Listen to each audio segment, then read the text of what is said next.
1983 was a big year in pop music history.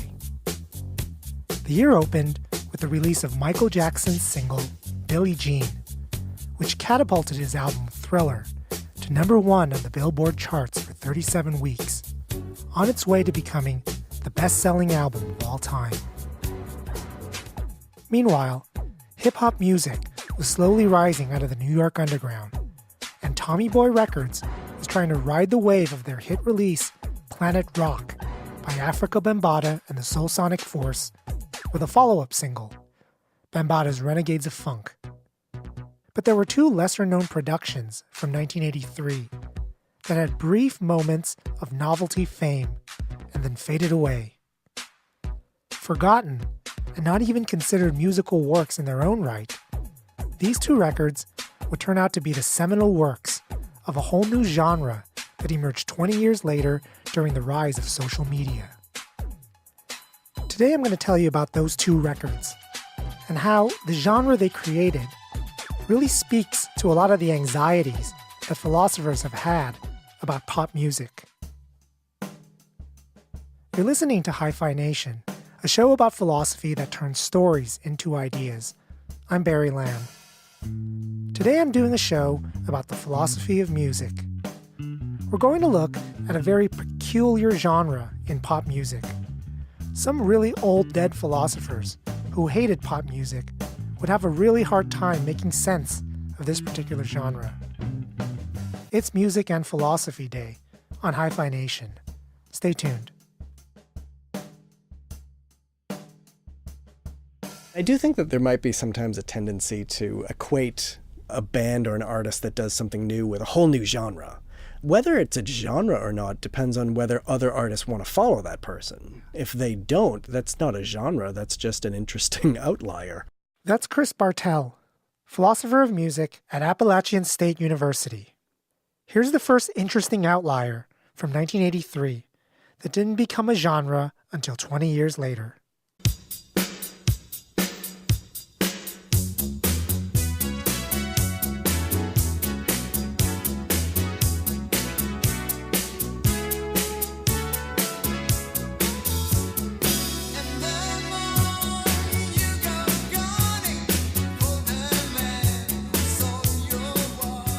Group of Italian producers calling themselves Clubhouse released a record that got just inside the American Billboard Top 100 called Do It Again, Billie Jean. Credited as a medley, the record was the first commercially released version of a genre that would later be known as the A versus B mashup. The A track was Billie Jean, and the B track was Steely Dan's 1973 hit Do It Again.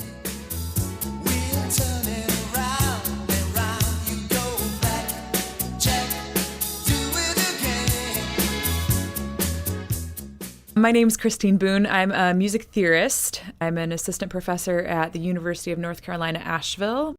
Christine Boon wrote her doctoral dissertation on the defining characteristics and musical properties of mashups. She has a blog called Mashademia. There's a link to it on our website at hiphination.org. Something that I think it's important to remember is that the concept of a mashup is not new at all. I mean, it goes back at least as far as the Renaissance, maybe even earlier. People were always interpolating the work of other composers into their own compositions. Somebody who famously did it was Handel. That was kind of common musical practice. People would do that. You would recognize the quotation. It was kind of a clever thing to do. Clubhouse's record was an outlier for 20 years, until the early 2000s, when a small handful of DJs started utilizing recording software that allowed you to manipulate recordings in ways that were only possible previously in a recording studio. As the technology became cheaper and more widespread, and social media made it easier for pieces to go viral, mashups became a sensation by the middle of the decade. Today, it's just standard to run across one of these every so often. It's an established enough genre now to have a history and musical analysis. Some of the direct precursors would have been a lot of the collage music of the 1960s avant-garde, composers like James Tenney, Yoko Ono, some of those New York City avant-garde composers of that time started cutting and splicing magnetic tape. And then that idea, I think, was influential on some DJs during the 70s. DJ art in the 70s led to digital sampling. And then with the boom of sampling that happened in the 90s, I think that was the most recent precursor to the mashup.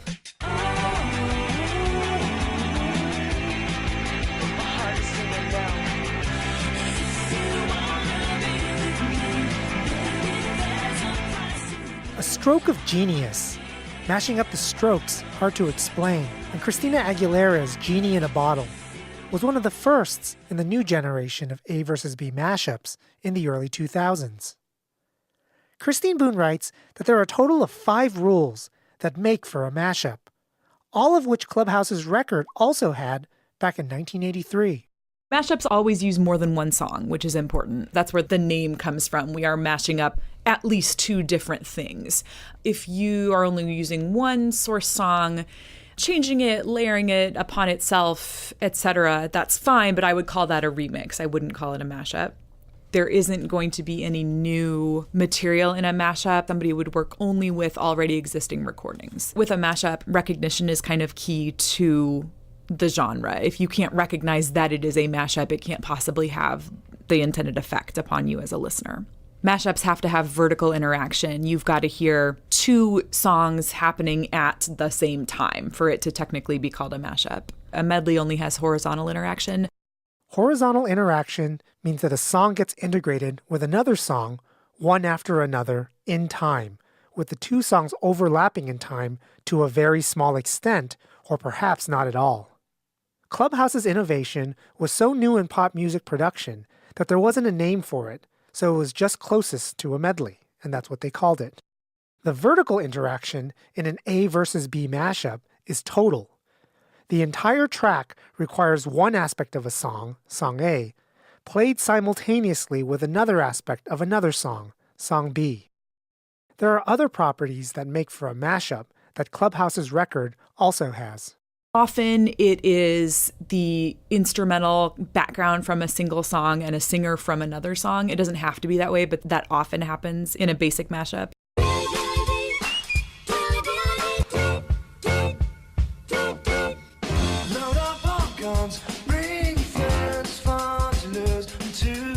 Only one person sings at a time so that you can understand what they're saying. The exception to that is you can have a lead singer and backup singers, but 2 people aren't going to be singing lead at the same time, for example. And then usually elements from about 3 songs at a time is kind of the maximum. Just because when you get too many layers happening at the same time, you can't distinguish what's happening in any one of them, and the result ends up being cacophony.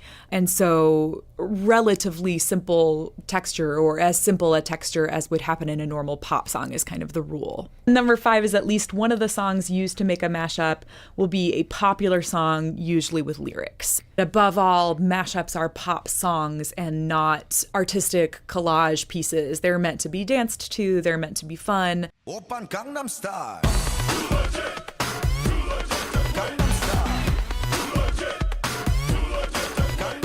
You're listening to Hi-Phi Nation, a show about philosophy that turns stories into ideas.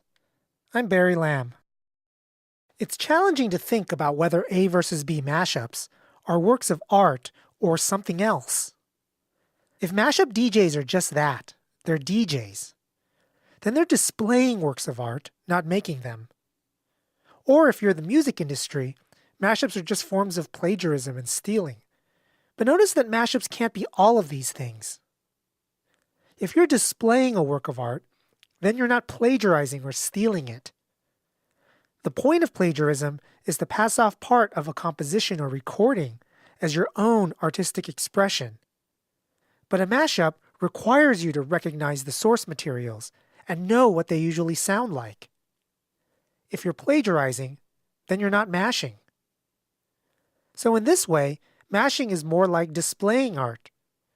And displaying art, even in a clever way, is usually not considered an artistic expression in its own right. This problem of how to categorize the mashup isn't just academic. The record industry and their lawyers and judges have to decide whether to think of mashup composers as DJs who are playing music, thieves who are stealing music, or artists who have created new music and should be credited as such. My name's Dr. Christopher Bartel. I'm an associate professor of philosophy at Appalachian State University. There's a very famous distinction that goes back to Nelson Goodman in Languages of Art, where he talks about the distinction between autographic works of art and allographic. An autographic work of art is like an autograph. It's something that can't be copied. The Mona Lisa is that thing hanging in the Louvre. There's only one Mona Lisa. It's that one painting. Picture postcards or print of a Mona Lisa on a side of a mug doesn't count as an instance of the Mona Lisa. It's not a genuine copy. It's a cheap reproduction. And we know that those are different things, that it's not a genuine instance of the work. An allographic work is a work that genuinely can exist in multiple copies. The song Mr. Tambourine Man, written by Bob Dylan, is an allographic work of art. Different people have performed it. Different people have recorded it. Popular music is both an allographic and autographic form of art. And in the law, there are two different copyrights that correspond to this difference. One copyright for the use of the song, the other for the use of the recording. When we judge Mr. Tambourine Man as an allograph, we're judging the song that Bob Dylan wrote, not any particular performance or recording of it. The Byrds' recording of Mr. Tambourine Man in 1965 is an autographic piece of art. You might think that Dylan's version was better or the Byrds were better. There you're judging the autograph and not the allograph of Mr. Tambourine Man. Mashups, because they make use of two audio recordings, are an interesting case where you get these two autographic works that come together to create a new work, which is a new autographic work, a new recording, because it really is this person's voice that's coming through. The plagiarism issue kind of disappears because I can hear that's Christina Aguilera's voice. Nobody's confusing me about where these sounds came from. The new autograph, the mashup, is made up of old autographs, and thus is not the same as the old ones. And since the old ones are recognizable, even cited in the title of the mashup, there's no plagiarism. Collages of photographs are a good analogy, but there's something about mashups that go beyond photographic collages. A new mashup isn't just a new autograph, it's also a new allograph. People can and do cover them. Here's a recording of the Scissor Sisters' hit, Take Your Mama, from 2004. When you grow up, live it like a good boy oughta. And your mama takes a shot at her best son. Here is DJ Earworm's mashup of the Scissor Sisters with the Beatles' For No One from Revolver of 1966. When you grow up, live it like a good boy oughta. And your mama takes a shot at her best son. Now, here is a performance by the a cappella group The Loose Interpretations in 2012. When you grow up, and your mama takes a shot at her best son. They're covering Earworm's mashup, not the Scissor Sisters song, nor the Beatles song, and they're not displaying Earworm's mashup, they're performing it. So the mashup is an instance of an allographic work. It's as much a composition as the other two pieces that it uses. Bartel calls this a kind of emergence, or an emergent work of art. The idea of emergence is the idea that a new work emerges out of the gelling together of two existing works. So you're actually kind of paying attention to three things at once. You're paying attention to the vocal track, which is one source material, and the guitar track, which is another source material, and the way that they blend together beautifully. The emergence involved is not just the result of playing two tracks at the same time. A mashup composer has to make sure that the keys of the two tracks blend well together, and has to speed things up or slow things down so that the rhythm is compatible. And when you do that, you change the sound of the track in substantial ways. But to see why, we need some Musicology 101. Christine Boon. If you wanna be with me, baby, there's a price to pay. And so some of those notes fit with the harmony, and some of them are non-chord tones. Some of them are points of tension. If that note is in the chord, that note is not in the chord. So it adds tension to the melody. The key to composing music is to write a melody around chords in a key. You want to make sure that most of the notes of your melody will be notes in the chord, or chord tones. But some of the notes won't be in the chord, creating tension. And you want tension, because where there's tension in music, the listener wants resolution, which makes you want to play a new chord that is no longer tense, so the song goes somewhere and doesn't stay at one chord. If you wanna be with me, baby, there's a price to pay. When you make a mashup, you can't just lay one track on top of another track, because you're not guaranteed that the notes in the singing track will fit with the chords in the music track. Here is Christine Boon singing Christina Aguilera's vocal track and the Strokes' Hard to Explain backing track. If you wanna be with me, baby, there's a price to pay. None of the notes are in any of the chords. It's too much tension. I mean, it just doesn't work. It doesn't sound good together. So what DJ Freelance Hellraiser did was he transposed Christina Aguilera's vocals down by a half step from F minor to E minor. G major and E minor are relative keys. They share almost all of the same notes. And so it's easier to mix together those two keys and have it sound good. But here is the point where new musical properties emerge from the mashing.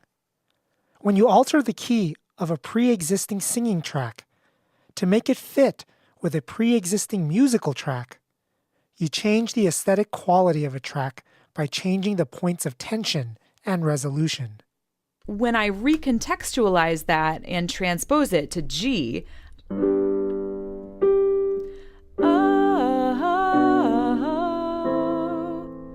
if you wanna be with me, baby, there's a price to pay. It still fits, but it fits in a much different way than it did in the original context. Here are the two tracks side by side. See if you can hear where the points of tension and resolution differ. Okay. If you wanna be with me, baby, there's a price to pay. If you wanna be with me, baby, there's a price to pay. The first version sounds like pop. The last note of the chorus there is a chord tone. It sounds complete and resolved. In the alternative key, the mashed up version, the last note is a point of tension. A kind of tension that Christine Boon says is much more common to hear in jazz songs than in pop songs. And so the mashed up version sounds jazzier. And that's how Emergence works in a mashup.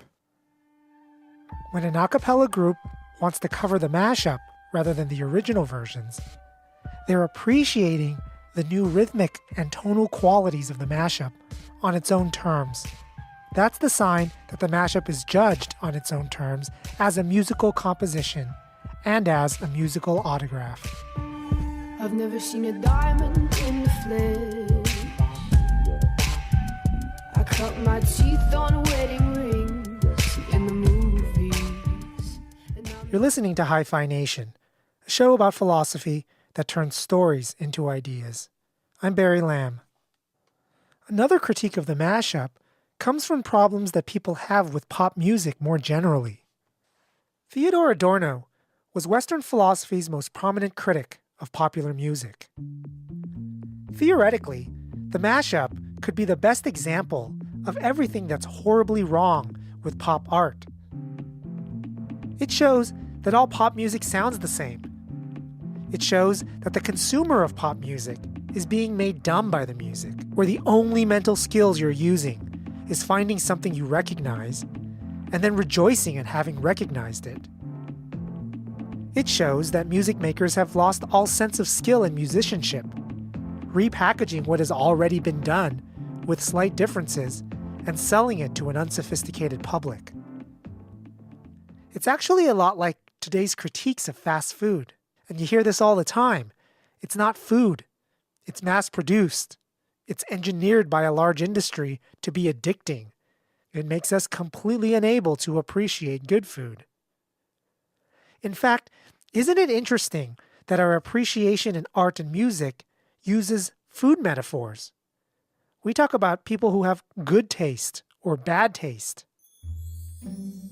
On this view, pop music is fast food, and mashups are like the hot dog stuffed crust pizza or the hamburgerito of music. Adorno thought that the distinctive feature of pop music is that it's completely standardized. It all sounds the same. You can just predict what will come next once you've heard enough of it. All pop music is verse, chorus, verse. The chorus is the same every time. It has a completely regular and repetitive rhythm. Everything is composed in one octave. The result, according to Adorno, is that people enjoy music in the most unsophisticated way possible. You like pop music just because you recognize it. You either like a hit because you've heard it a million times, or you like something new because it sounds like something you've already heard. You're training your brain for conformity to your own expectations, and he thinks conformity is one of the worst habits of mind to cultivate in a person, with respect to anything, but particularly art. Adorno even goes so far as to say that the consumer of popular music really is just reverting to early childhood musical forms like nursery rhymes and Sunday school hymns. That's just a way of saying that pop music is for babies. Popular music also has this feature for Adorno of creating pseudo-individualism. All that means is that people, especially young people, define their individuality through the niche of popular music they listen to. You listen to crappy pop music while I listen to Radiohead. This pseudo-individualism gives the smug pop listener the sense that they're defining themselves through their pop music, when really it's the entire music industry, or culture industry, as Adorno called it, doing all the defining by dulling your brains with pre-digested music that all sounds the same anyway.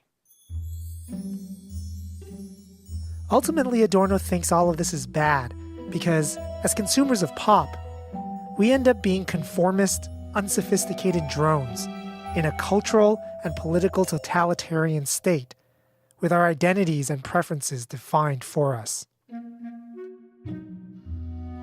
I can't tell whether Adorno just hated pop and found in philosophy a way to justify his hatred of it, or if he really hated it because of all the reasons he gives. Because first of all, there's this.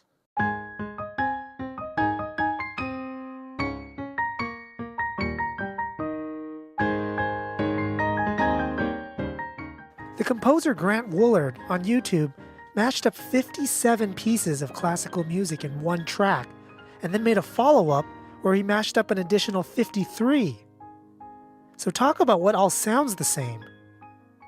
Yeah, all pop music does sound the same, but so does all classical music. And if you take a far enough lens, so does music, basically, because everything is built on a pre-existing structure. If you're going to write a song, it's going to be in verse-chorus format. If you're going to write a symphony, your first movement is going to be in sonata form. The genius, I think, is taking these kind of pre-existing structures that we use and being creative enough with it to have something new. Bringing in all of your social and political views into your analysis of a musical genre to see if it's good or bad for the society that you want to build. That's one way to think about music. Or you can take for granted that musical genres are going to have a pre-existing structure that makes them all very similar. But why not ask a different question? What makes for a good piece of a work in that genre, and why? What makes for a good A versus B mash, and why? What's interesting about the mashup as a pop song is that the aesthetics of it, how good it is as a mashup, doesn't come from the aesthetic qualities of the original tracks they use. That's to say, it's not because of Christina Aguilera's voice and the Strokes' guitar and bass lines that make A Stroke of Genius a good mashup. There are amazing mashups where the source materials are just awful singers and awful musicianship. Do you like Justin Bieber? Well, how about this? I did my time and I went out. So refuse to have faith. It doesn't cut. The soul is not so vibrant. I think especially with a lot of the earlier mashups, something that was important to a lot of listeners was an element of unexpectedness and an element of humor. And the way that they often achieved that was to combine artists who fell on opposite ends of what I call the slick, raw spectrum. And so slick, what I mean by that is very, very produced. And I don't only mean sound, I also mean image of the artist. So very, very groomed and sparkly and perfect. Examples of the slick side of that continuum would be disco music or boy band pop or Britney Spears. And raw, it would be on the other end of the spectrum, which would mean unrehearsed. Often an artist who might look like they just sort of rolled out of bed and onto stage. Guitar tones without a lot of effects. The rise of mashups in the early 2000s reflected that perfectly. The Strokes versus Christina Aguilera, Nirvana versus Beyonce. In fact, Nirvana versus anything, and Beyonce versus anything. What's amazing is how much Clubhouse's record in 1983 foresaw the same slick raw clash between Steely Dan and Michael Jackson. But why was this an aesthetic criteria of A versus B mashing? I'm Jordan Roseman, aka DJ Earworm. I make mashups. Mashup artist Jordan Roseman was there throughout the early days of A versus B mashing. A lot of my fellow mashup artists in the early days, there was this sort of argument about whether this is art or not. So some people were like, no, that's not the point of it. You don't get it. This is social commentary. This is a send-up. This is a joke. A lot of the early stuff was based on humor, you know? I mean, Destiny's Child over Nirvana, that is not only does it work, but it's hilarious. Kelly, can you handle this? Michelle, can you handle this? Beyonce, can you handle this? I don't think they can handle this. Teen Spirit has the right? You put Bootylicious over it, which is very commercial and appeals to a very different audience. It's a practical joke where you are sending up Nirvana and their seriousness by putting something so shallow as Bootylicious. It's thumbing your nose at Nirvana and their fan base and thumbing your nose at the music industry, especially in the early days. In the early days, I gotta say, it's like giving a big middle finger to the music industry. If you look at the pattern of A versus B mashups, both in the composition and consumption of it, the successful and appreciated mashups always seem to offer more than just a clash between slick and raw artists. They also offer a clash between black and white, masculine and feminine,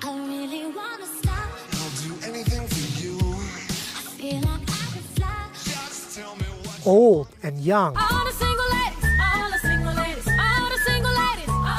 country and city. And to let the world know that the city is mine. Jolene, Jolene, Jolene, Jolene. These divisions almost perfectly match the social divisions in the culture.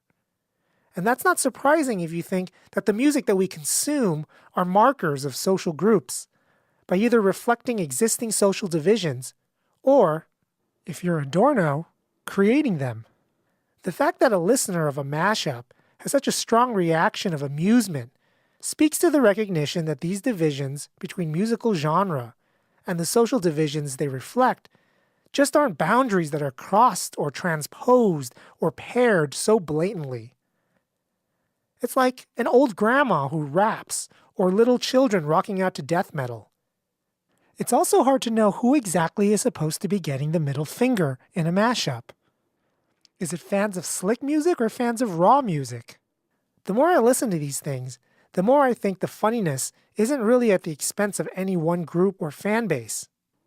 They're illustrations of the absurdity of the social divisions revealed through pop music, manifesting themselves most in youth culture defined by image and consumerism.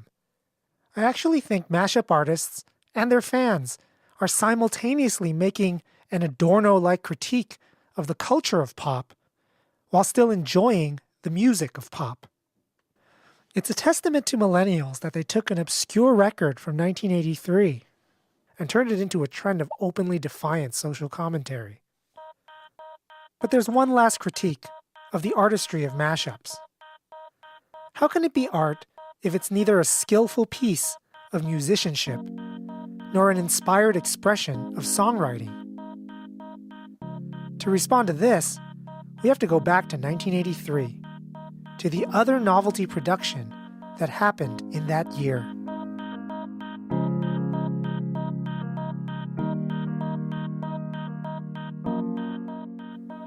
You're listening to Hi-Phi Nation, a show about philosophy that turns stories into ideas.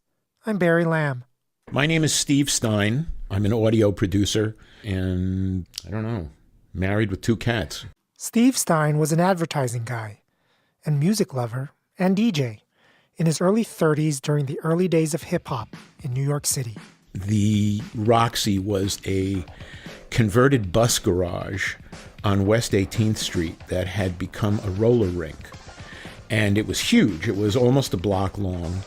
On Friday nights, Cool Lady Blue, who was a promoter, took it over and they had rap night with no roller skating. It was just after Planet Rock had broken and Bambaataa was playing with Zulu Nation DJs. And man, it was a revelation.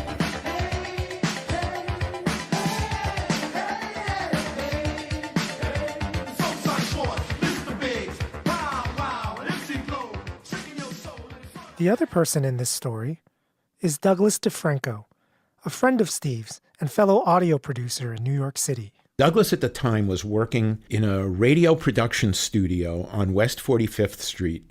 One of the producers that he worked with came into his studio one day with a job and said, "Oh, and by the way, I was reading Billboard magazine, and one of those labels that you like, Tommy Boy Records, is advertising a remix contest. You and Stein ought to get in on this."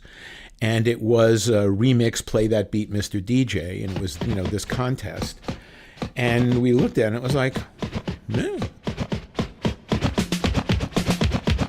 Punk, rock, new wave of soul, pop music, salsa, rock and roll, calypso, reggae, rhythm and blues, master mix those #1 tunes. The winner gets $100, a Tommy Boy catalog of records, a t-shirt, and 10 stations in the United States will play your mix at least once.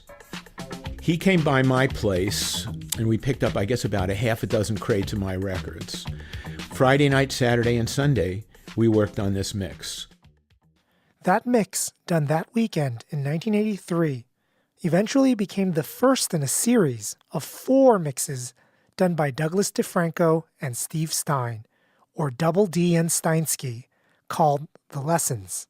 By the time they finished on Sunday, they had the very first Megamix Mashup, incorporating the techniques of remixing, mashing, and medleys, mixing up to 30 different tracks within a single 5-minute composition. I had Steve talk me through the entire mix. Here are the highlights. In our bonus content on HiFiNation.org, you can hear his entire commentary, as well as his breakdown of lesson number 4, mixing and mashing jazz with hip-hop. You say 3. You say 2. You say 1. You say. Now we come to the payoff. That's Alex Dreyer. Okay, so this is the record, and This is we're laying in pieces of James Brown. Okay, this is where it starts to get kind of eccentric. Okay, so here we are in Culture Club.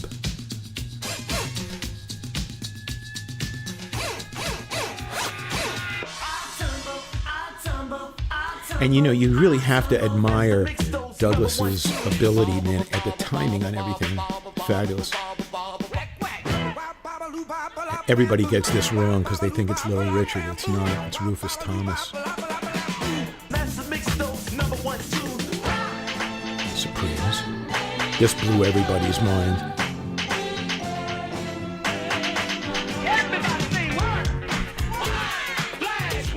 Okay, so this is Grandmaster Flash.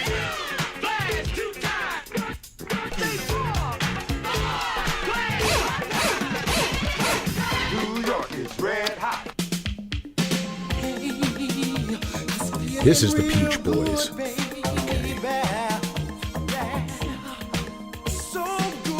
With, I think, the record running over it, if I'm not mistaken. And we were sort of lucky that everything worked out in terms of the key.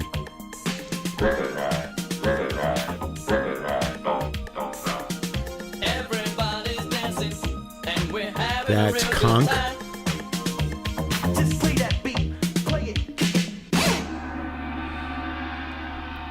I was coming back from a meeting at my suit and tie job in a suit and tie, and my secretary was waving this pink slip going, "You guys won that contest. Tommy Boy called. He wants to talk to you." So I took this thing and called the number, and he went, yeah, that was a pretty good mix. You guys won. Who are you? So we went down, we met them, you know, they took pictures of us. They still kind of couldn't believe it. You know, I was like, wow, old white guys, look at this. We each got $50. Week and a half later, they give us a call and they went, "You guys are the top 10 request item in every single one of the markets where that thing's being played. They're playing the shit out of it." And pretty soon we could hear it on New York radio. The next time we went to the Roxy, we still got frisked, but we got VIP treatment, so we cut the line, basically. Went in, and all of a sudden, we were celebs. It was just amazing. We were introduced to Bambaataa, who was playing records at the time, as these are the guys that did that mix. Everybody knew. They had a VIP room. We went in, and it was like, those are the guys that did that mix, like this. And it was incredible. Like Clubhouse's record, Double D and Steinsky's recording was such a novelty that it wasn't a new genre, just an outlier. In this case, it was considered a remix. In hindsight, remixes prior to Double D and Steinsky were different edits of the same recording, lengthening a track for the disco, as in dance remixes, or shortening for the radio. 2 decades later, when Stevestine was tucked back into his suburban lifestyle, working 9 to 5, and A versus B mashing became less of a novelty, pop music fans started to hear mashups that sounded like this. Southern style, get wild, old school, coming down in a different color. Whip, picture perfect. You might want to take a flick.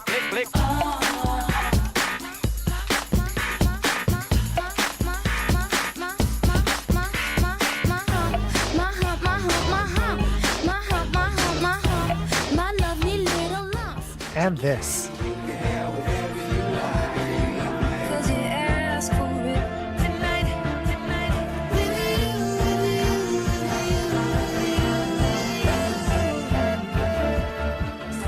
When I ask millennials about the top Megamix mashup artists, they give me 2 names. Greg Gillis, aka Girl Talk, who made the first track you heard, and Jordan Roseman, or DJ Earworm, who makes an annual mashup of the Billboard Top 25 hits, which he calls the United States of Pop. He's done this since 2007. What I've become is a mashup DJ of popular music. I've realized that that's very effective because it's playing with people's memories. When I make my mashup, a big part of the impact is that it's triggering all of these memories within people, giving them sort of this collage of their own experience. I know you want pop, you want goddamn right. You want it. This year's remix. Got some phonics. I got hot. I got rockin' electronic beats. I got Hip hop music with the future flow. Don't worry, even if the sky is falling down. The composition that sent DJ Earworm into Megamix stardom was United States of Pop 2009, which now has over 48 million views on YouTube. For most people, it was their very first experience of almost a new genre. So I think that was really impactful. And then the other thing was 2009, the end of 2009, we're still sort of reeling from this financial chaos. And the message was really uplifting. Just the words about not feeling down, bringing yourself back up. It just, I think, struck an emotional chord with the way a lot of people were feeling. And there were some amazing synergies with the music. Everyone was saying the word down. The way it ended up coming together with stringing it together, and it felt like one song. And 2009 was a really good year for pop music.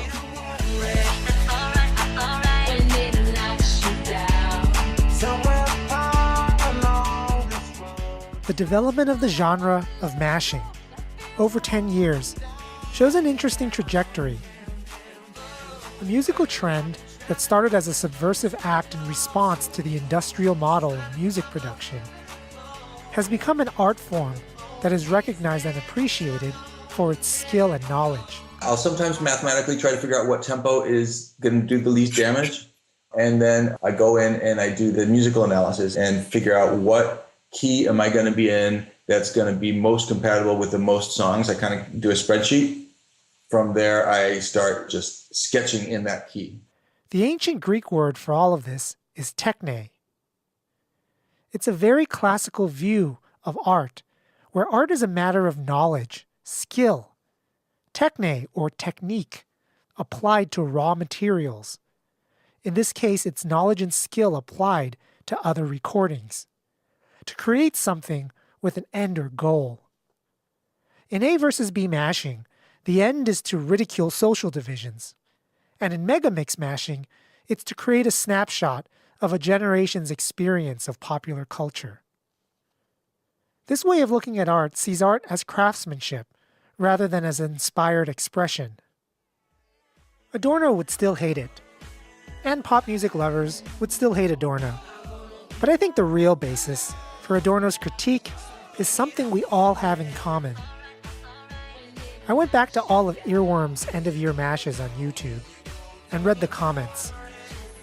The most common theme is that music used to be so good, but today it's just terrible. Touche. 808 with the boom boom boom. Gotta get boom boom proud. Gotta get this year's remix with the future.